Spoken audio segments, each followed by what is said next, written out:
തൃശ്ശൂർ ജില്ലയിലെ താന്യം പഞ്ചായത്തിലെ പെരിങ്ങോട്ടുകരയിൽ സ്ഥിതി ചെയ്യുന്ന ഒരു പുരാതന ക്ഷേത്രമാണ് ആവണങ്ങാട്ടിൽ കളരി.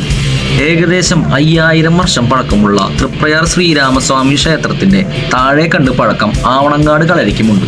വർഷങ്ങൾക്ക് മുമ്പ് കുലത്തിലെ അവസാന കന്യയായതിനാൽ പണിക്കർ വിവാഹിതനാവുകയും അതിൽ ഉണ്ണിത്താമനും കേളുണ്ണിയും പിറക്കുകയും ചെയ്തു.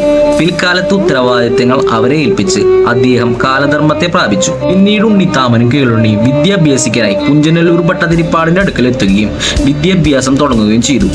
മഹാമാന്ത്രികനും വിഷ്ണുമായ ഉപാസ്യനുമായ ഭട്ടതിരിപ്പാടിന്റെ സേവയിൽ 390 ചാത്തന്മാർ കൂടിക്കൊണ്ടിരുന്നു. കുഞ്ചനല്ലൂരിന്റെ പിന്നീടുള്ള തലമുറയിൽ ആർക്കും ആ സിദ്ധിയിൽ വേണ്ടത്ര അറിവില്ലായിരുന്നു.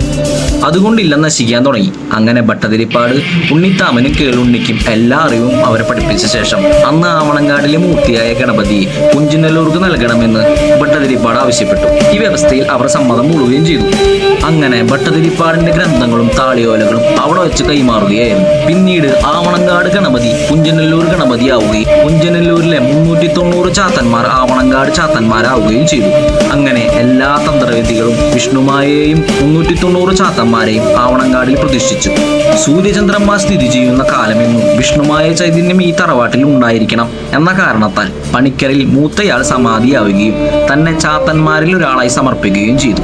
പിന്നെ ആവണങ്ങാട് എന്ന് പേര് വരാനുള്ള കാരണം അന്ന് കാലത്ത് ഈ കളരിയും ഈ അമ്പല പരിസരവുമെല്ലാം ആവണക്കിൻ കാടുകൊണ്ട് മൂടി നിൽക്കുകയായിരുന്നു. അതുകൊണ്ടാണ് ആവണങ്ങാട് എന്ന് പേര് വന്നത് എന്ന് പറയപ്പെടുന്നു.